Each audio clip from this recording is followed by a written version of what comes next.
ഇന്ന് നമുക്കൊരു ചിക്കൻ കറി തയ്യാറാക്കാം. ഈ ഒരു ചിക്കൻ കറിയുടെ പ്രത്യേകത നമ്മൾ സാധാരണ ഒരു ചിക്കൻ കറി ഉണ്ടാക്കുന്നതിനേക്കാൾ വളരെ എളുപ്പത്തിൽ തയ്യാറാക്കാൻ പറ്റും. എന്നാൽ സാധാരണ ഒരു ചിക്കൻ കറിനേക്കാൾ നല്ലൊരു ടേസ്റ്റാണ് ഇതിന്. ഏകദേശം നമ്മുടെ ഒരു ബട്ടർ ചിക്കൻ്റെ ഒരു ടേസ്റ്റാണ്, എന്നാൽ ബട്ടർ ചിക്കൻ അല്ല. അപ്പോൾ ഈ ഒരു വളരെ എളുപ്പത്തിൽ തയ്യാറാക്കാൻ പറ്റിയ കറി എങ്ങനെയാണെന്ന് നോക്കാം. ഞാനിവിടെ ഒരു പാൻ വെച്ചിട്ടുണ്ട്. ഈ പാനിലേക്ക് നമുക്ക് 2 ടേബിൾ സ്പൂൺ നെയ്യ് ചേർത്ത് കൊടുക്കാം. ഇപ്പോൾ നിങ്ങൾക്ക് നെയ്ക്ക് പകരം ബട്ടർ വേണമെങ്കിൽ ബട്ടർ ചേർക്കാം. ഇപ്പോൾ ബട്ടറും നെയ്യും ഇഷ്ടമില്ല എന്നുണ്ടെങ്കിൽ ഓയിൽ ചേർത്താൽ മതി. Sunflower oil 2 table spoon sunflower oil ചേർത്താൽ മതി. ഇപ്പോൾ നമ്മുടെ നെയ്യ് നന്നായി ചൂടായി വന്നിട്ടുണ്ട്. ഇനി നമുക്കിതിലേക്ക് ചേർക്കേണ്ടത് വെളുത്തുള്ളിയാണ്. ഞാനിവിടെ 5 അല്ലി വെളുത്തുള്ളി ഇതുപോലെ ചെറുതായി അരിഞ്ഞെടുത്തിട്ടുണ്ട്. ഈ വെളുത്തുള്ളി നമുക്ക് ഈ നെയ്യിലേക്ക് ഇട്ട് കൊടുക്കാം.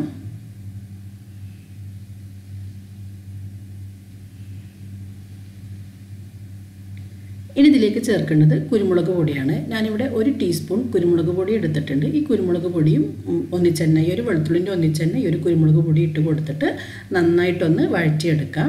ഈ ഒരു കുരുമുളക് പൊടിയും വെളുത്തുള്ളി ഈ നെയ്യിൽ ഇങ്ങനെ മൂത്ത് വരുന്ന സമയത്ത് നല്ലൊരു സ്മെല്ലാണ് ഇതിന് ഉണ്ടാവുക. അപ്പോൾ ഇതൊന്ന് നന്നായിട്ട് ഈ ഒരു വെളുത്തുള്ളി ഒന്ന് ചെറുതായിട്ടൊന്ന് കളർ മാറി വരുന്ന സമയത്ത് നമുക്കിതിലേക്ക് സവാള ചേർത്ത് കൊടുക്കാം. ഞാനിവിടെ ഒരു സവാള വളരെ ചെറുതായി അരിഞ്ഞെടുത്തിട്ടുണ്ട്. ഈ സവാള നമുക്കിതിലേക്ക് ഇട്ട് കൊടുക്കാം. അപ്പോൾ ഈ ഒരു സവാളയും ഈ നെയ്യിൽ നന്നായിട്ടൊന്ന് വഴറ്റിയെടുക്കണം. അപ്പോൾ ഞാനിവിടെ സവാള നന്നായിട്ട് വഴറ്റിയെടുത്തിട്ടുണ്ട്. ഇനി നമുക്കിതിലേക്ക് ചിക്കൻ ചേർത്ത് കൊടുക്കാം. ഞാനിവിടെ 300 ഗ്രാം ബോൺലെസ് ചിക്കനാണ് എടുത്തിട്ടുള്ളത്. ബോൺലെസ് ചിക്കന് ചെറിയ കഷ്ണങ്ങളാക്കിയതാണ്. ഈ ഒരു ചിക്കൻ നമുക്ക് ഈ ഒരു വഴറ്റിയെടുത്ത സവാളയിലേക്ക് ഇട്ട് കൊടുക്കാം.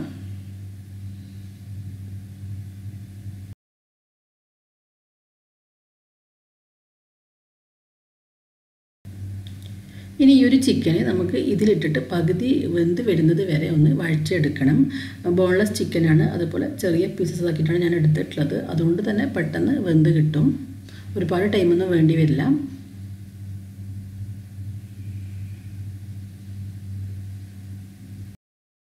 ഇപ്പം നമ്മുടെ ചിക്കന് പകുതി വെന്ത് ഈ ഒരു കുരുമുളകിൻ്റെയും വെളുത്തുള്ളിൻ്റെ എല്ലാം ഫ്ലേവർ ചിക്കനിലേക്ക് നന്നായിട്ട് പിടിച്ചിട്ടുണ്ടാവും.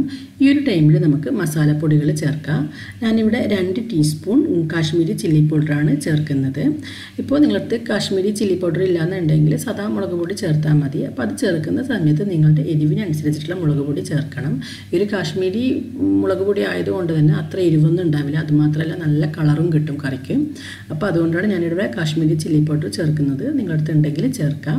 ഈ ഒരു മുളക് പൊടി ചേർത്തതിന് ശേഷം ഒന്ന് വഴറ്റിയെടുക്കാം. ഇനി നമുക്കിതിലേക്ക് ചേർക്കേണ്ടത് മഞ്ഞൾപ്പൊടിയാണ്. ഞാനിവിടെ 1/2 ടീസ്പൂൺ മഞ്ഞൾപ്പൊടി എടുത്തിട്ടുണ്ട്. ഈ ഒരു മഞ്ഞൾപ്പൊടി ഇതിലേക്ക് ചേർത്ത് കൊടുക്കാം. മുളക് പൊടി ചേർക്കുന്നതിന് മുമ്പ് വേണമെങ്കിൽ മഞ്ഞൾപ്പൊടി ചേർക്കാം. ഈ ഒരു മഞ്ഞൾപ്പൊടിയും ചേർത്തിട്ട് നമുക്കിതിനെ ഒന്ന് വഴറ്റിയെടുക്കാം. ഇനി ഇതിലേക്ക് ചേർക്കേണ്ടത് ചിക്കൻ മസാലയാണ്. അപ്പോൾ നിങ്ങളുടെ ചിക്കൻ മസാല ഉണ്ടെങ്കിൽ ചിക്കൻ മസാല തന്നെ ചേർക്കുക. ചിക്കൻ മസാല ചേർക്കുന്ന സമയത്ത് നമ്മുടെ ഈ ഒരു കറിക്ക് നല്ലൊരു ടേസ്റ്റ് ആയിരിക്കും. അഥവാ ചിക്കൻ മസാല ഇല്ലയെന്നുണ്ടെങ്കിൽ നിങ്ങൾ 1 ടീസ്പൂൺ ഗരം മസാല ചേർത്താൽ മതി. അപ്പോൾ ഞാനിവിടെ 1 ടീസ്പൂൺ ചിക്കൻ മസാല ചേർക്കുന്നുണ്ട്. ഈ ഒരു ചിക്കൻ മസാലയും ചേർത്തിട്ട് വീണ്ടും നന്നായിട്ടൊന്ന് വഴറ്റിയെടുക്കാം. നമ്മളിങ്ങനെ മസാലപ്പൊടികൾ ചേർത്തിട്ട് വഴറ്റുന്ന സമയത്ത് ലോ ഫ്ലെയിമിൽ വെച്ചിട്ട് വേണം വഴറ്റാൻ വേണ്ടിയിട്ട്, അല്ലെങ്കിൽ ഇത് പെട്ടെന്നൊന്ന് ഈ ഒരു ചിക്കന് ഡ്രൈ ആയി പോകും. അത് പ്രത്യേകം ശ്രദ്ധിക്കാം. ഇനി നമുക്കിതിലേക്ക് ചേർക്കേണ്ടത് ഉപ്പാണ്. ആവശ്യത്തിന് ഉപ്പ് ചേർത്ത് കൊടുക്കാം.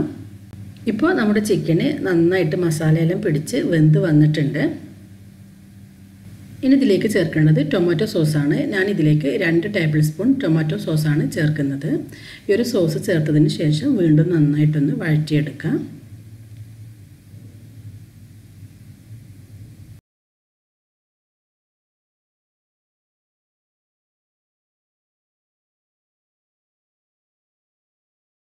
ഇനി നമ്മൾ ഈ ഒരു കറിയിലേക്ക് ചേർക്കുന്ന ഒരു മെയിൻ ഇൻഗ്രീഡിയൻറ്റ് ഫ്രഷ് ക്രീമാണ്. ഞാനിവിടെ 100 ഗ്രാം ഫ്രഷ് ക്രീം എടുത്തിട്ടുണ്ട്. നമ്മൾ ബട്ടർ ചിക്കനിലും ചേർക്കുന്ന പോലെ ഫ്രഷ് ക്രീം.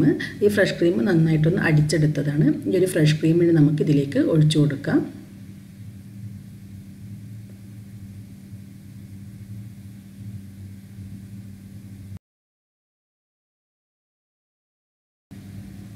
ഇനി ഈ ഒരു കറി ചെറുതായി ഒന്ന് തിളച്ച് വരുന്ന സമയത്ത് നമുക്കിതിലേക്ക് ചേർക്കേണ്ടത് കസൂരി മേത്തിയാണ്.